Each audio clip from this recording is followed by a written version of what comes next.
আপনাদের সকলকে ট্রেডিং বার্তার তরফ থেকে স্বাগত জানাচ্ছি।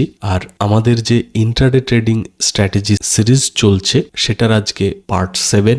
আর আজকের এই পার্ট 7-এ আমরা আলোচনা করব এসএল ট্রেলিং নিয়ে। কি কি উপায়ে আপনারা স্টপ লসকে ট্রেল করে ম্যাক্সিমাম প্রফিট বুক করতে পারেন সেটা নিয়ে আজকে ডিটেলসে আলোচনা করব। আর যারা চ্যানেলে নতুন আর এই সিরিজের সমস্ত ভিডিও এখনো দেখেননি তাদের সকলকে রিকোয়েস্ট করব চ্যানেলের প্লেলিস্টে চলে যাবেন। প্লেলিস্টের নাম হচ্ছে ইন্ট্রাডে ট্রেডিং স্ট্র্যাটেজি সিরিজ।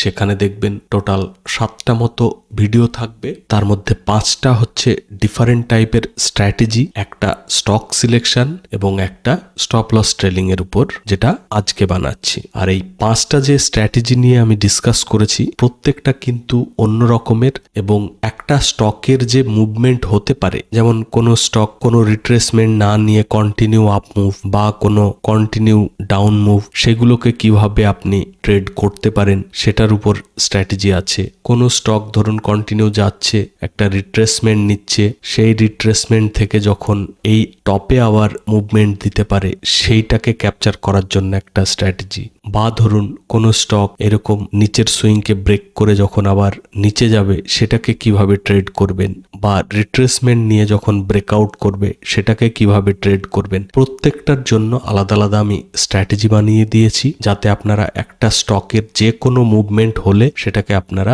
নিজেদের স্ট্র্যাটেজি ইউজ করে প্রফিট বুক করতে পারেন। এবং লস রিকভারের জন্যও আমি স্ট্র্যাটেজি বলেছি কিভাবে লস রিকভার করতে পারবেন। তো সমস্ত কিছু নিয়ে কিন্তু আমি এই সিরিজে ডিসকাস করেছি। কোনো ভিডিও মিস করবেন না, প্রত্যেকটা ভিডিও দেখবেন, দেখে এই সমস্ত স্ট্র্যাটেজির মধ্যে যে কোনো একটাকে আপনি বাছাই করবেন, সেটাতে পুরো প্র্যাকটিস করে করে নিজেকে এক্সপার্ট তৈরি করবেন। পারলে আপনি প্রত্যেক দিন একটা স্ট্র্যাটেজি একটা স্টকে বা একটা অপশন ট্রেডিং, মানে একদিনে একটাই ট্রেড করে প্রফিট বা লস হোক ডে ক্লোজ করে দিতে পারেন। এটাতে কিন্তু প্রফিট হওয়ার চান্স অনেক বেশি। মানে মাসের শেষে আপনি আলটিমেটলি কিন্তু প্রফিটে থাকবেন যদি আপনি প্রত্যেকটা রুলস ফলো করেন। নিজেদের রুলস সেট করে নেবেন এবং সেই রুলস অনুযায়ী ইন্ট্রাডে ট্রেডিং করবেন। আচ্ছা, এবার আলোচনা করব আজকের main content stop loss trailing নিয়ে। আমি যেটা করি, স্টপ লস ট্রেলিং এর সময় মার্কেটের যে মুভমেন্ট সেটাকে আমি দুই রকম ভাবে দেখি। একটা হচ্ছে কন্টিনিউ ক্যান্ডেল বানাতে বানাতে হয় আপ মুভ বা ডাউন সাইডে মুভমেন্ট হচ্ছে, আর একটা হচ্ছে একটু জিগজ্যাগ করতে করতে ধরুন যাচ্ছে। তো যখন কন্টিনিউ একটা আপ মুভ হচ্ছে তখন আমি কি করি, এরকম ধরুন একটা ক্যান্ডেল বানালো, প্রিভিয়াস ক্যান্ডেলের নিচে যখন ক্লোজ করে তখন আমি এক্সিট করে দিই। যদি এক্সাম্পল হিসেবে ধরি, এখান থেকে এন্ট্রি করে ধরুন মুভমেন্ট যাচ্ছে, তো এইরকম যখন কুইক মুভমেন্ট এবং খুব ভালো মুভমেন্ট এবং যথেষ্ট প্রফিটে আছে, আমি আমার প্রফিটটাকে সেই রকম ভাবে কমাতে চাইছি না, বাট যদি বাড়ে তাহলে ওয়েল অ্যান্ড গুড। সেই পরিস্থিতিতে আমি যেটা করি, এই যে বললাম প্রিভিয়াস ক্যান্ডেলের নিচে যখন কোনো ক্যান্ডেল ক্লোজ করে তাহলে আমি স্টপ লস অ্যাকসেপ্ট করি। আবার সেম মুভমেন্ট যদি নিচের দিকে হয় তাহলে প্রিভিয়াস ক্যান্ডেলের উপরে যখন ক্লোজ করবে তখন আমি এক্সিট করব। এমন নয় যে এরকম আপ মুভ দিচ্ছে রেড ক্যান্ডেল বানালো মানেই আমি এক্সিট করলাম, সেটা করি না। প্রিভিয়াস ক্যান্ডেলের নিচে ক্লোজ করতে হবে। যেমন এখানের যে ক্যান্ডেলটা যদি দেখি তাহলে একটাও কিন্তু ক্লোজ করেনি, ক্লোজ করেছে কোনটা, এই লাস্টের যে রেড ক্যান্ডেলটা, সেটা আমাদের প্রিভিয়াস ক্যান্ডেলের নিচে ক্লোজ করেছে। এই ক্যান্ডেলের নিচে এই রেড ক্যান্ডেলটা ক্লোজ করেছে। এই যে মুভমেন্টটা, তাহলে লজিক ওয়াইজ এখানে আমাদের এক্সিট হবে। ঠিক আছে, তো এইটা হচ্ছে ফার্স্ট রুলস। তো এইটা হচ্ছে যখন কুইক একটা মুভমেন্ট পাবো, খুব ভালো প্রফিটে থাকবো, আমি আমার প্রফিটকে আর খুব বেশি কমাতে চাই না।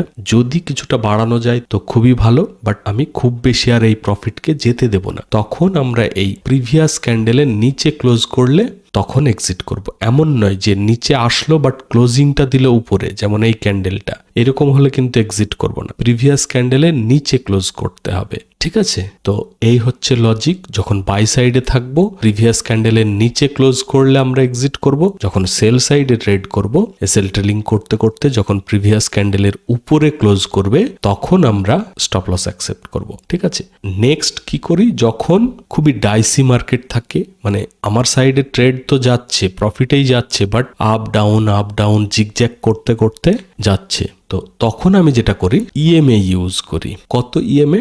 12 ইএমএ। আপনারা চাইলে 9 থেকে 21 এই যে রেঞ্জটা, এর মধ্যে যে কোনো একটা রেঞ্জের ইএমএ আপনি ইউজ করতে পারেন। কেন বলছি? কারণ সব সময় কিন্তু আপনাকে সমান টাইপের স্টপ লস দেবে না, আর কত ইএমএ ইউজ করবেন সেটা কি কিন্তু আপনাকে ডিসাইড করতে হবে। কারণ কোনোদিন আপনার স্টপ লস কমে এক্সিট করিয়ে দেবে, কোনোদিন বড়তে এক্সিট করাবে, তো সেটা আপনাকে বেছে নিতে হবে যে এরকম ধরুন একটা মুভমেন্ট যাচ্ছে, তো কতটা রিট্রেসমেন্ট নিলে আপনি এক্সিট করবেন, তো সেই অনুযায়ী ইএমএটাকে সেট করতে হবে। আমার যে ট্রেডিং স্টাইল সেটাতে আমি দেখেছি 12 ইএমএ যদি আমি ইউজ করি তাহলে কিন্তু আমার জন্য ভালো কাজ করে। তো আপনাদের যেটা বেস্ট মনে হবে করতে পারেন। আমি একবার ইউজ করে দেখাই আপনাদের। ইন্ডিকেটরে গেলাম, লিখবো ইএমএ, অবশ্য আমার অ্যাড টু ফেভারিট করাই আছে। এই মুভিং অ্যাভারেজ এক্সপোনেনশিয়ালে ক্লিক করলাম, চলে এসেছে। এবার এটাকে এডিট করব, এডিট করে 9 আছে আর একটু বোল্ড করে দেব।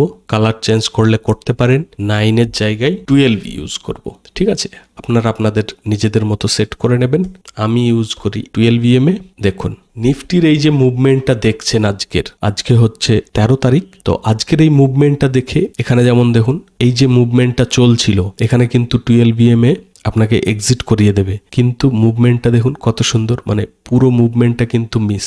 আবার যদি উল্টো দিকে দেখেন, ধরে নিন টপে আপনি এন্ট্রি করেছেন সেল সাইডে, ঠিক আছে, কত সুন্দর যাচ্ছে দেখুন, এক্সিটই করেনি, একদম 12 বিএম এর কাছে গিয়ে আবার নিচে চলে এসছে। আলটিমেটলি কিন্তু দিনের শেষে হিউজ একটা প্রফিট দেবে। যদিও বা অনেকের মনে হতে পারে এই ক্যান্ডেলটা বা এই ক্যান্ডেলটা ইএম এর উপরে ক্লোজ করে দিয়েছে, বাট এরকম কনফিউজিং হলে অ্যাভয়েড করাই ভালো। পরের ক্যান্ডেলের জন্য ওয়েট করে যাওয়া উচিত, কারণ এখানে এমনিতেও সাইড ওয়েজ চলছে, আর সাইড ওয়েজে কিন্তু ইএমএ আপ ডাউন করতেই থাকে।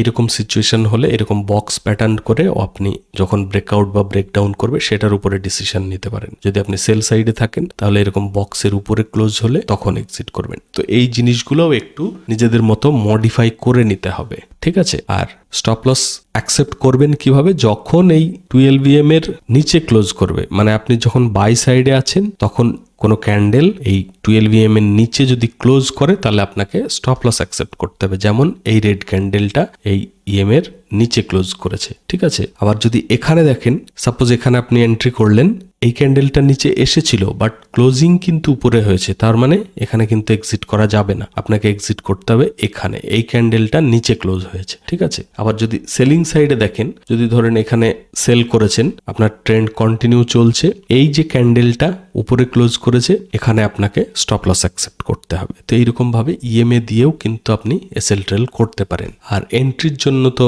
5টা আমি স্ট্র্যাটেজি এই সিরিজে বলেই দিয়েছি, তো সমস্ত ভিডিওগুলো দেখে নেবেন, দেখে যেটা বেস্ট মনে হবে সেটা অ্যাপ্লাই করবেন। আর প্লিজ ভিডিওটাকে লাইক করবেন, আর চ্যানেলে যদি নতুন হন, এখনো সাবস্ক্রাইব করে না থাকেন, অবশ্যই সাবস্ক্রাইব করে নেবেন। আর স্টক সিলেকশনের জন্য গাইড দরকার হলে আমাদের টেলিগ্রাম চ্যানেলে জয়েন করবেন, ভিডিওর নিচে ডেসক্রিপশন থেকে লিংক পেয়ে যাবেন, ওখানে ক্লিক করে জয়েন করে নেবেন। প্রতিদিন আমি লাইভ মার্কেট চলাকালীন মর্নিংয়ে কিছু স্টক এবং অপশন ট্রেডিং এর লেভেল প্রোভাইড করে থাকি, তো প্লিজ জয়েন করে নেবেন।